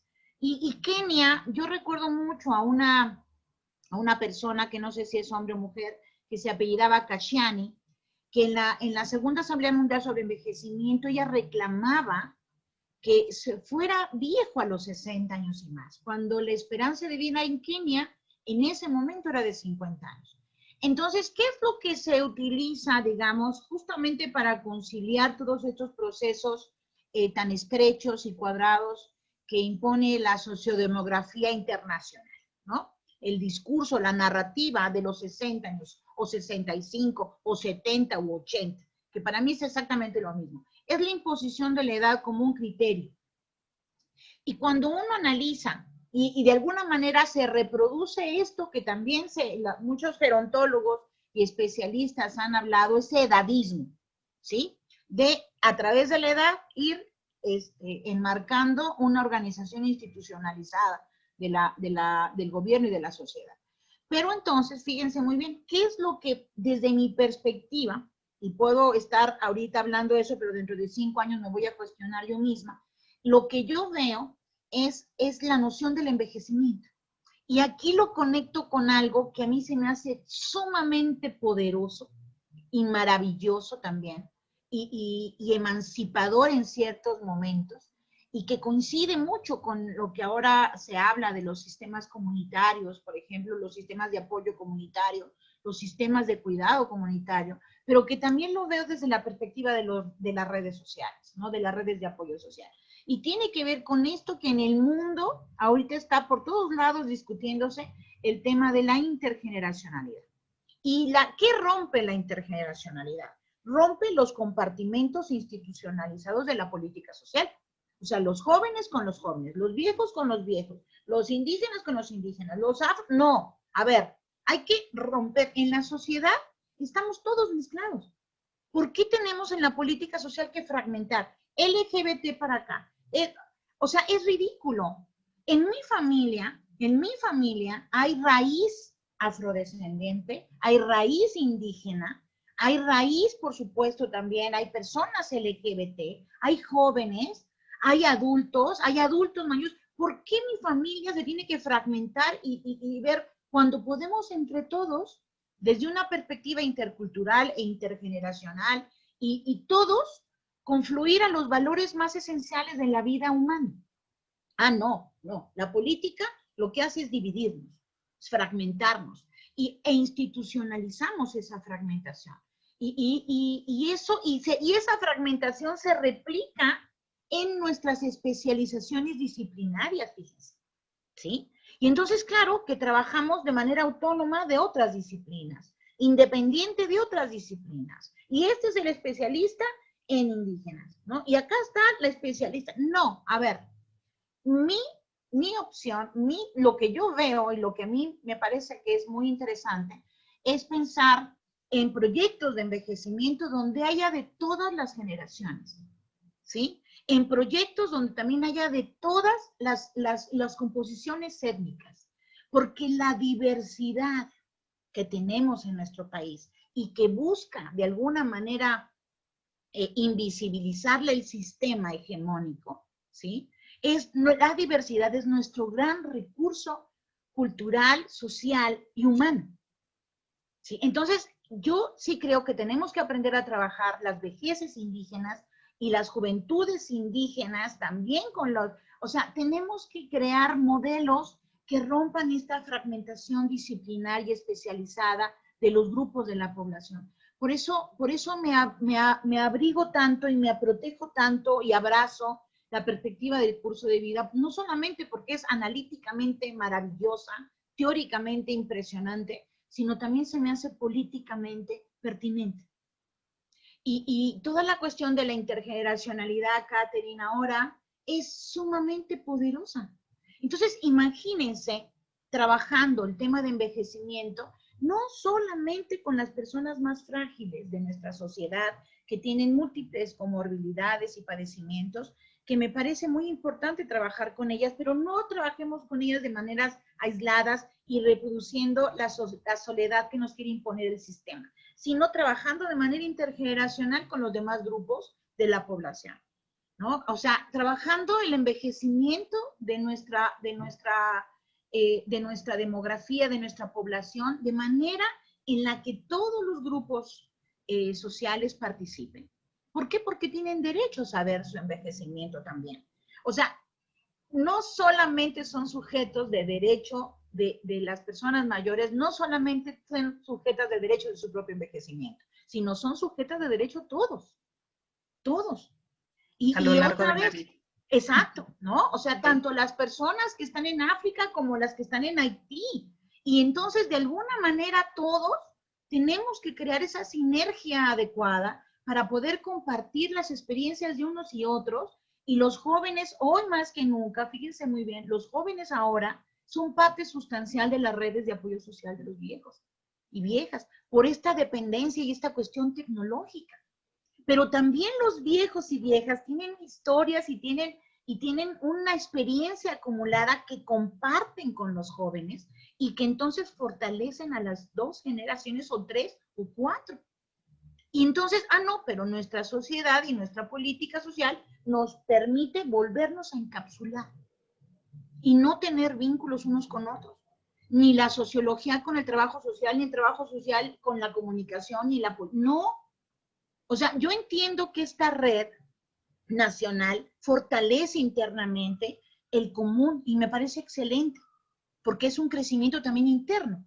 Pero en la acción pública y en la vinculación social y en el activismo social, tenemos que romper con todo lo que nos está, o cuestionarlo, por ejemplo, ¿no? A mí siempre o sea, qué curioso que en la época más autoritaria de nuestro país, cuando Víctor Urquidi, una vez le pregunto al profesor Víctor Urquidi, que fue secretario académico durante muchos años del Colegio de México, un personaje visionario, un día le pregunto, profesor, ¿quién para usted ha sido el peor presidente de México?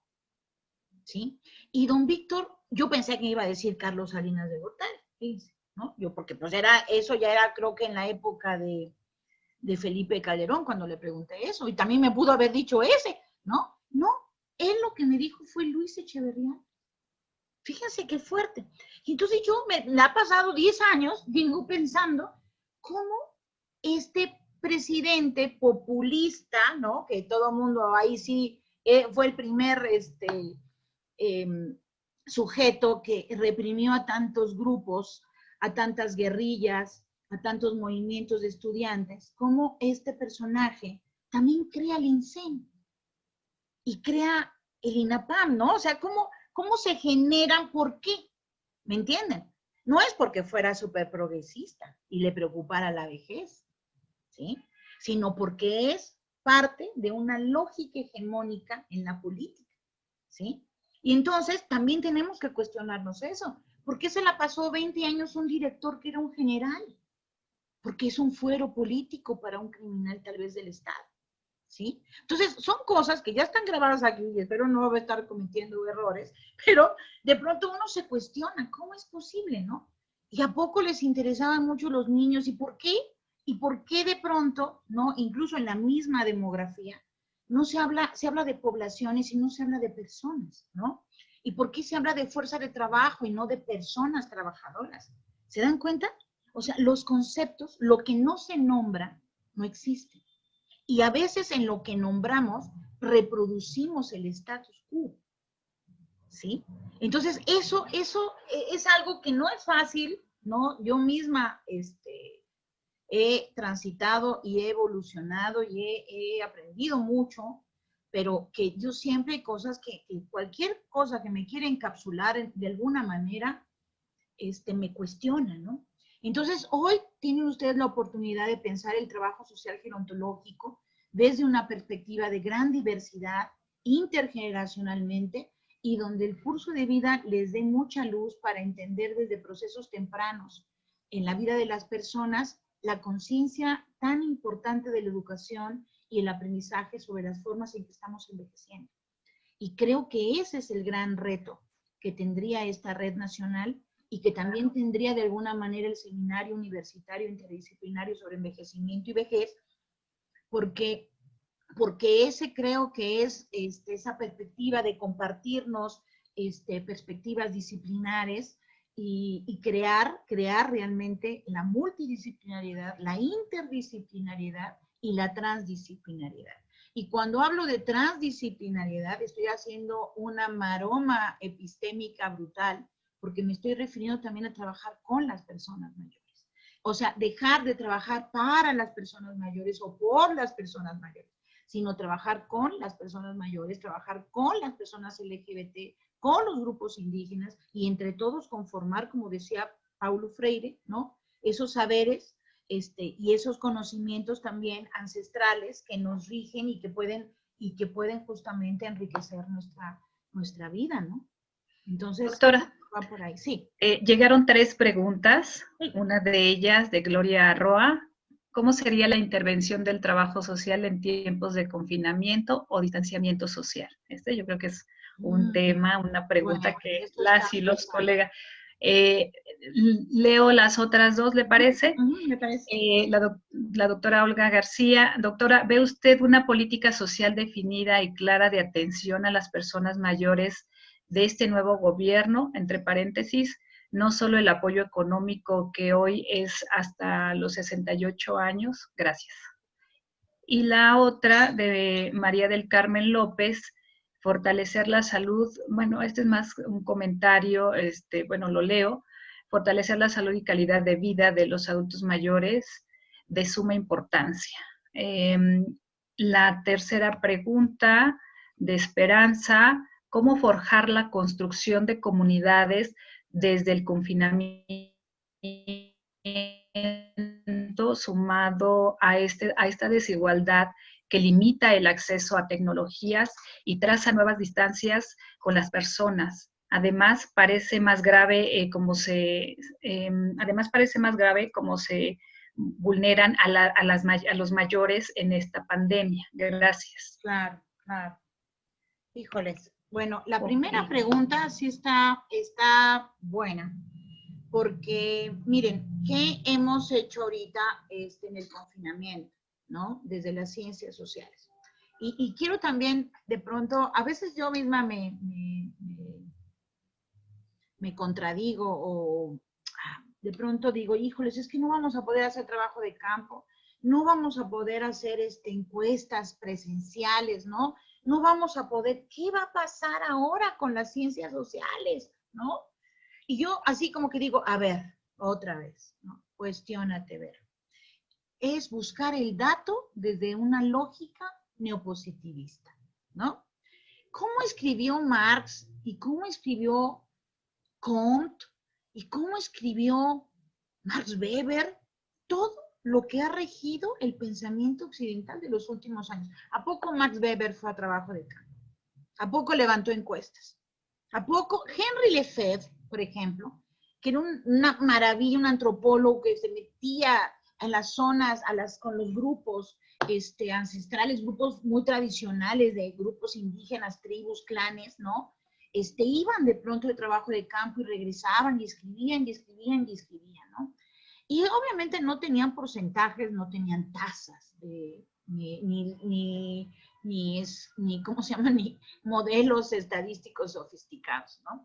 Entonces, de pronto, a ver, yo creo que hoy tenemos que volver a sacar todas todas las antenitas que teníamos antes, ¿no? Que teníamos en los 80s, en los 70s, a ser muy, muy creativos, muy creativos.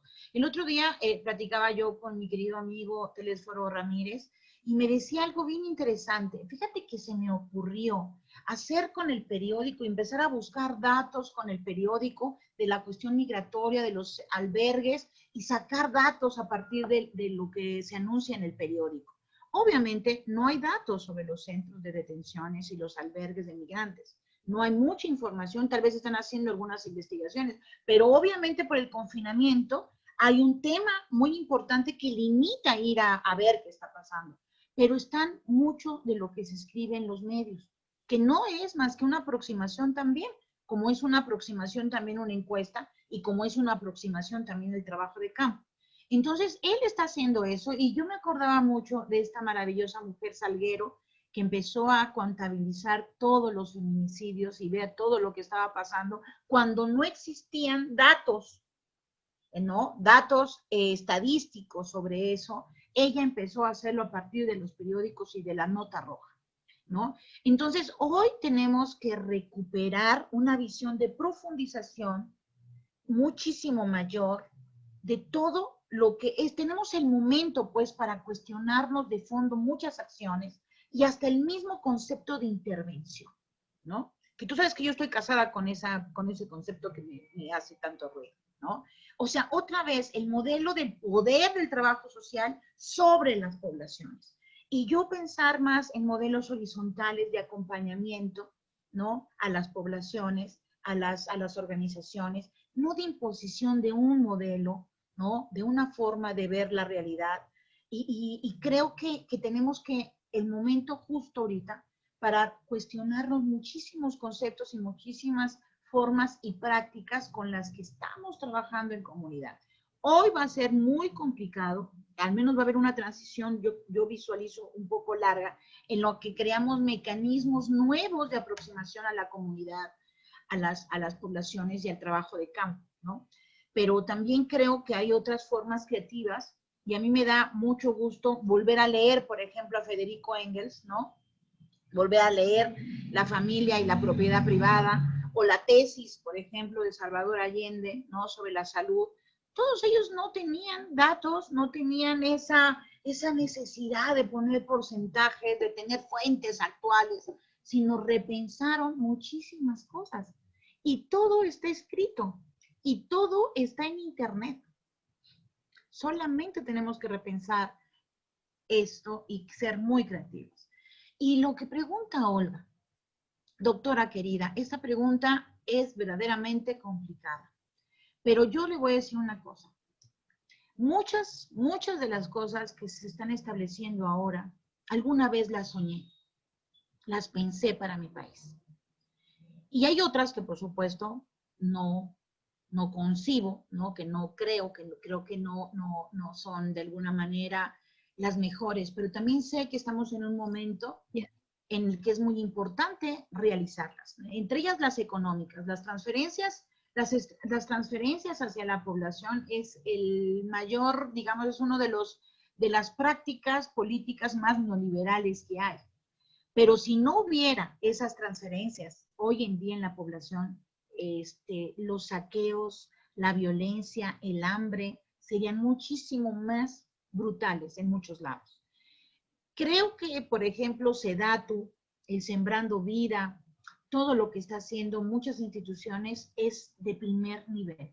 Creo que sí tienen una convicción total en lo que se está haciendo. Pero se están dejando aspectos muy importantes, ¿no? Como es el respeto a las comunidades. Y eso es algo que me preocupa a mí muchísimo, muchísimo, muchísimo. Y por otro lado, también tengo totalmente convencido de que un presidente puede dirigir mucho, puede supervisar muchísimo, pero lo que hagan los gobernadores de los estados es muchísimo más importante a nivel del país. Y es la parte que no se ve. Es la parte que todo el mundo está nada más viendo al presidente, el presidente, el presidente. A ver, no. Vamos a ver qué pasa en Tamaulipas. Vamos a ver qué pasa en Querétaro, por Dios. Vamos a ver qué pasa en Guanajuato, nuestro amado Guanajuato, Rosaura. Entonces, poner tanta atención a una persona, lo que hace es no ver realmente la articulación estatal de lo que está sucediendo en el día a día. Lo que pasa con la policía, por ejemplo, a nivel municipal, que es lo que nos afecta en nuestro cotidiano. A mí me afecta lo que haga este delegado en la Benito Juárez o lo que haga la doctora Claudia Sheinbaum. Eso me afecta directamente a mi vida, a mi forma, a mi calidad de vida. Lo que haga el presidente y decida me llega, pero me llega más tarde. Entonces, yo sí creo que tenemos una oportunidad histórica, no por este personaje que yo siempre he admirado, pero no por eso dejo de ser crítica ni a mí misma, ¿no? Y a él también lo critico. Él es un buen hombre, pero no es feminista. Es igual de machista que mis hermanos o que mi padre, porque es de otra generación. Y no le voy a pedir que cambie una mirada que a lo mejor no la tiene sobre las cosas.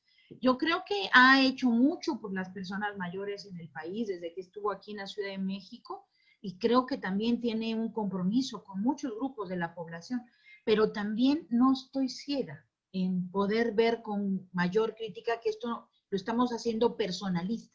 Y lo que tenemos que hacer y defender como sociedad civil y como ciudadanos es el proyecto de nación que queremos. Y el proyecto que queremos en cada una de nuestras entidades federativas. Porque de verdad, o sea, nuestros amados estados están desgraciadamente secuestrados. Nosotros también estábamos secuestrados con el gobierno anterior. Estaban nuestras calles, los parques, todo era desarrollismo, era un gran negocio en la Ciudad de México y nos sentíamos secuestrados. Y yo lo dije muchas veces en público, muchas veces. Y creo que todos sentíamos exactamente lo mismo. Y bueno, el efecto fue un gran rechazo a esos grupos políticos y la aprobación de una de las que yo creo que han sido de las mejores jefas de gobierno que hemos tenido. Entonces, yo creo que tiene mucho que verse más allá del presidente al proyecto de nación y ver con mucho detalle lo que hace cada uno de los gobernadores, porque ellos están manejando algo que como aquí afecta directamente en la vida.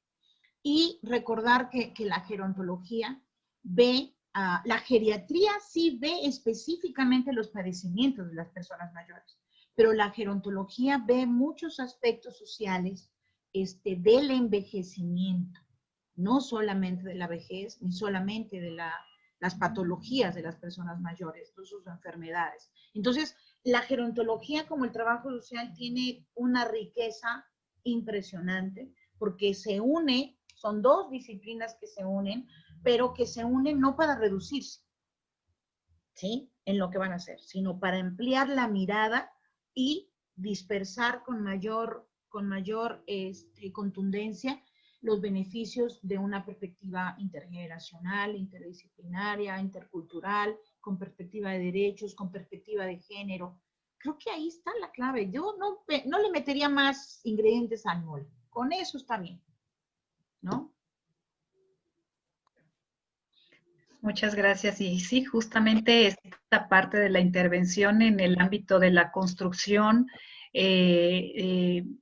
que nos involucra repensar nuestras formas que a lo largo de la historia hemos desarrollado, hemos venido llevando a cabo desde trabajo social con las diferentes temáticas y problemáticas sociales, y que ahora justamente nos genera que hagamos un alto para reflexionar y repensar también, considerando estos contextos y esta historia que se ha apuntado, cuáles van a ser estas formas, ¿no? Me parece que existen ya algunas actividades, algunos acercamientos y trabajo con la población, con el grupo de personas mayores y con otros grupos, evidentemente, que son exitosos y que van a ir sumando poco a poco. El pensar en el trabajo más en lo micro, que vaya escalando hacia lo macro, creo que podríamos también por ahí pensar, ¿no? Y estos acercamientos, como bien lo decía, doctora, no, un poco quitándonos la camisa de fuerza de esta perspectiva positivista, ¿no? Con los números, pero cómo se da en lo cotidiano, cómo escuchamos historias que se van repitiendo, van dando Mira, a mí de manera ahí señaladas y vamos encontrando ciertas coincidencias. Bueno, exacto. A mí bueno, por ejemplo, me gusta mucho regresar de pronto a algunos clásicos, ¿no? ver, por ejemplo, el papel tan importante que tiene Boaventura dos Santos hoy en día en la discusión en las ciencias sociales, es impresionante, y no nos da datos, nos da tendencias, ¿sí? O, por ejemplo, de pronto voy y me refugio con Jane Austen, ¿no? Para ver cómo una sociedad tan castrante como la británica del siglo XIX, ¿no? Generó y cambió tanto, por ejemplo, ¿no? Entonces, o sea, uno tiene la oportunidad de regresarse a repensar muchas cosas con lo que estamos viviendo hoy en día. Entonces, tenemos información, pero claro, si tenemos una biblioteca de Babel en el Internet, ahí tenemos todo. Y solamente tenemos que dejar que trabaje la ardilla que tenemos acá adentro. Y pensar de pronto en ya con todo el cúmulo de experiencias en prácticas profesionales que hemos tenido y la agudeza con la que vemos las noticias y la realidad actual, perdón, pero ¿cómo que no tenemos datos? ¿Cómo que no tenemos investigación? ¿Cómo que no tenemos de dónde basarnos? ¿No? Este amigo Telésforo que está haciendo un estudio, o Salguero, a partir de los medios, o sea, hay muchas formas de repensar nuestra sociedad y vayamos viendo cómo generamos esta perspectiva integradora con los jóvenes, ¿no? Que tú sabes que yo en todos los CIBES hay muchos jóvenes y muchos voluntarios que aprenden cantidad y que pueden perfectamente también comenzar su propio proceso de envejecimiento, sabiendo ya con antelación lo que no quieren hacer y lo que sí quieren hacer, ¿no? Lo que no quieren repetir y lo que quieren fortalecer. Y cuando trabajamos en residencias o trabajamos de pronto también con organizaciones de la sociedad civil, es muy importante la intergeneracionalidad. Y también, sí, efectivamente, en lo micro, pero yo también pensaría en lo macro, porque hay ahorita formas muy interesantes de poder incidir también en lo macro a través de las redes sociales, ¿no? Entonces, hay mucho. Yo, de verdad que yo pensaba que iba a poder hacer muchísimas cosas en este confinamiento, pero hice pocas y siento que con mucha, nos ha permitido aprender más este confinamiento, ¿no? Y eso es lo que yo esperaría que hiciéramos, no que hiciéramos todas y todos. Ok, bueno, pues muchas gracias. Estamos ya sobre el tiempo. Felicitaciones y algunas reflexiones. Por ahí preguntan qué tan funcional es estudiar la maestría en gerontología de Carlos David Niño. Bueno. Yo más bien diría que importante seguir estudiando. Lo que ustedes quieran pueden estudiar. La gerontología, la comunicación, la salud pública. Todo lo que quieran estudiar, denle un enfoque de envejecimiento. Todo lo que quieran estudiar. Bien, y bueno, pues para finalizar ahí en el chat vemos reflexiones muy importantes, comentarios también, Diana Karina, cómo lograr la inclusión social del adulto mayor en época de confinamiento, y bueno, pues hace ahí la reflexión. Muchas gracias a todos, a todas por su participación. Muchas gracias, doctora. Creo que estos elementos, estos aspectos en tanto a los retos y estas dimensiones que están configurándose en el día de hoy y que estarán en lo próximo también, nos llevan a pensar, a seguir pensando y seguir proponiendo de manera colaborativa las acciones y el trabajo que de manera horizontal va a ser, me parece, muy fructífero en ese sentido. Pues agradecerles a todas, a todos la asistencia. Y yo los felicito de verdad por esta asociación. No, las felicito muchísimo y felicito muchísimo también a Rosaura porque sé que es una persona con una calidez que lo va a proyectar y lo proyecta seguramente en la propia. Gracias. Así que muchas gracias. Muchas gracias y muchas gracias a todas, a todos los que hicieron posible este evento, sí, claro, a todas las colegas, los compañeros que estuvieron ahí al pendiente. Sabemos que tenemos cosas que afinar, pero lo haremos, ténganlo por seguro que lo haremos. Y los esperamos el próximo viernes a las 10 de la mañana, por favor. Tendremos una mesa muy importante que vamos a trabajar con ya varias colegas de la red propiamente. Solamente señalarles que para la asistencia y la constancia de asistencia, a su vez, podemos anexar ahí en el chat, si son tan amables, ya sea su correo, nombre y correo, y con ello vamos a ir tomando la asistencia correspondiente. Muchas gracias, pues, y un gran abrazo. En verdad estoy muy emocionada por este día y bueno, pues nos encontramos el próximo viernes. Hasta luego, doctora. Hasta luego todos, todas. Muchas gracias.